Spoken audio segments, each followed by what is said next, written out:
Ho aminareo any ry havana ny fahasoavana sy ny fiadanana avy amin'Andriamanitra ray sy Jesoa Kristy tompontsika.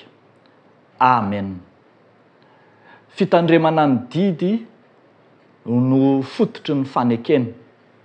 Fitandremana ny didin'Andriamanitra no fototry ny fanekena. Bokin'ny Deoteronomia toko 2:20, ny 2:20 hatramin'ny 7:20. Vakitsika amin'ny anaran'ny Tompo. Anio no andidiny Jehovah Andriamanitra ho anao, anaraka ireo didy sy fitsipika ireo, koa tandremo sy arao amin'ny fonao rehetra sy ny fanahinao rehetra ireo. Efa nampiteny an'i Jehovah ianao androany, fa ho Andriamanitrao izy, ka andeha amin'ny lalany sy hitandrina ny lalany sy ny didiny ary ny fitsipiny ianao, ary hiaino ny feony. Ary Jehovah kosa efa nampiteny anao androany, fa firenena rakitra soa azy ianao, ary izay nolazainy taminao mba hitandremanao ny didiny rehetra sy anandratany ianao ho ambonin'ny firenena rehetra izay nataony, ho fiderana sy ho anarana ary ho voninahitra, ary mba ho firenena masina ho an'i Jehovah Andriamanitrao ianao araka izay nolazainy. Ray masino, manamasina anay amin'ny fahamarinana, ny teninao no fahamarinana. Amen. Ny fitandremana ny didin'Andriamanitra mariky ny fanekena. Mamaraparana na mamarana tia-pamaranana ny fanomezan'Andriamanitra ireo didy samihafa, lalàna samihafa teo amin'ny zanak'Israely, nanomboka any amin'ny toko 5 amin'ity bokin'ny Deoteronomia ity, no nanoloran'i Jehovah ny didy 10 na ny lalàna 10, teny 10n'Andriamanitra. Any amin'ny manomboka amin'ny toko 12 any dia nomena ireo lalàna samihafa, lalàm-pisoronana, lalàm-pivavahana zany, na ny lalàm-piaramonina, lalàm-pitondran-tena, lalàna ara-tsosialy, lalàm-panjakana ihany koa, satria ny firenen'Israely dia sady fanjakana no fiangonana. Dia eto amin'ny fahamaranana amin'ity toko 20 ity, eto amin'ity mofinainy ity no anamariana amin'izay fa ny fankatoavana ireo didy aman-dalàna marobe izay nomena ireo no fototry ny fanekena ny fanaovana tamin'Andriamanitra.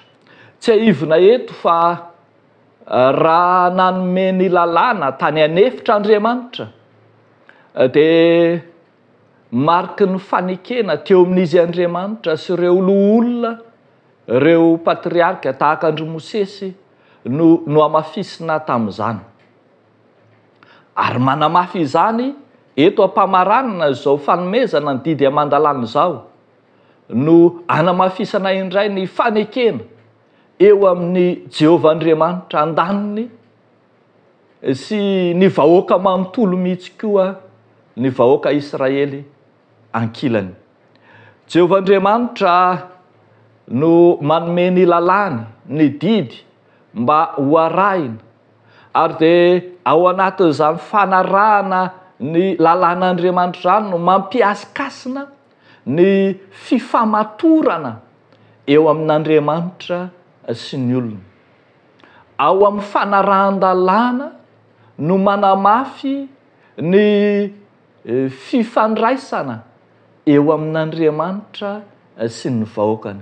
An-daniny Andriamanitra izay efa niteny dia ametraka ny lalàna, ny didy samihafa, ho arahan'ny vahoaka ny didy aman-dalàna, hitandrina ny didy sy ny fitsipika amin'ny fony rehetra sy amin'ny fanahany rehetra ny vahoaka amin'ny mazanaky ny fanekena azy. Etsekilany kosa Andriamanitra dia miteny manambara fa raha manao zany ny zanak'Israely dia Andriamanitra kosa no anao azy ho firenena miavaka. Zay ny filazany azy eto hoe ho rakitra soa ahy ary anandratra azy ho ambonin'ny firenena rehetra, anao azy ho fiderana sy ho anarana ary ho voninahitra ho firenena masina ho an'i Jehovah. Dikan'izany dia izao manao hoe ao amin'ny fanarahana ny didin'Andriamanitra, ao amin'ny fanarahana ireo toromarika marobe izay nomen'Andriamanitra mba ho arahany zanak'Israely, no anandratan'Andriamanitra azy ho firenena ho azy Andriamanitra, ho firenena miavaka amin'izay rehetra noforoniny etỳ ambonin'ny tany. Dia ataon'Andriamanitra miavaka ny mankatoa ny lalàny, ny mitandrina ny didiny, dia ho asandatra ho firenena ambony noho ny firenena rehetra izay misy eto ambonin'ny tany. Zava-dehibe mihoatra noho ny fahatakarana tsotra riavako lay fisehoan'Andriamanitra eto amin'ity mofinaina ity, lay Andriamanitra miseho ho hany manam-pahefana, ho hany manana ny fahafahana anavaka ny azy, anandratra ny azy ho ambony. Eny ambarany mihitsy fa tsy ataoko mitovy ny manompo ahy sy ny tsy manompo ahy.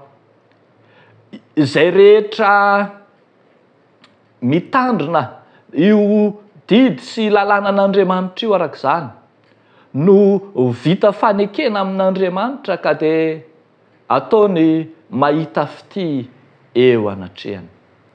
Riavako malala ao amin'ny Tompo, ao amin'ny tenin'Andriamanitra no anaovantsika fanekena amin'Andriamanitra. Tsy afaka mianinana manao fanekena hafa ivelany izay ampanaovin'Andriamanitra sy nataon'Andriamanitra ho antsika isika. Raha mijery tsara isika riavako ny faneken'ny fiangonana, dia fanekena ara-tsoratra masina miorina amin'ny tenin'Andriamanitra mandrakariva. Zany no mahatonga antsika tsy manome lanja intsony ohatra ny fanaovana tahaka ireny hoe fati-drana, pakta samy hafa etsy aroa mba hifamatoram-piainana, satria ampy ho antsika ny tenin'Andriamanitra, ny lalàn'Andriamanitra izay efa nomeny no anorenantsika ny fifandraisantsika amin'Andriamanitra, ny soratra masina izay nomen'Andriamanitra no iorena ny finoantsika. Ary ny soratra masina, raha mitenitsika riavako fanekena, raha mitenitsika soratra masina dia tsy ho adonoantsika anie, fa lay tenin'Andriamanitra nataony tonga nofo tao amin'i Jesosy Kristy zanany no efa fanekena, mariky ny fanekena ifandraisantsika amin'Andriamanitra. Noho izany ao amin'i Jesosy Kristy zanak'Andriamanitra no ifamatorantsika amin'Andriamanitra, andraisantsika ny fitahiana sy ny fahasoavana rehetra izay efa nampanantenany ho antsika. Dia an'Andriamanitra irerian'ny voninahitra. Amen. Ivavaka isika. Tompo, misaotra anao izahay noho ny amin'i Jesosy Kristy zanakao, lay fanekena vaovao izay nalatsaka nomenao, nandatsaka ny ainy, anavotana anay. Misaotra anao Tompo ny amin'ny teninao izay atolotrao maimaim-poana, ho teny velona, teny fiainana ho anay, manaraka anay amin'ny androm-piainanay rehetra. Misaotra anao Tompo, ary ankehitriny izahay dia mahatsiaro ambavaka, tondram-bavaka manokana ho an'ireo rehetra mpino, mpanaraka sy mpiaino izao fandaharana mofinaina isan'andro izao. Ianao Tompo hamangy azy ireny manokana, n'aiza n'aiza toerana misy azy, nizaniza mandre zao tenin'Andriamanitra izao dia hovanginao Andriamanitra ka dia ny andony lanitra ny tsiro ny tany ho arotsaka ao amin'izy ireny tsiraray avy isam-batan'olona isa-tokantrano ary dia andray zava-tsoa avy aminao izy satria nandreny teninao, napiditra ny teninao ho ao a-tokantranony izy dia napiditra anao Andriamanitra raha teo ka dia ny fahasoavanao omba ny tsiraray avy amin'ny anaran'i Jesosy Tomponay. Amen.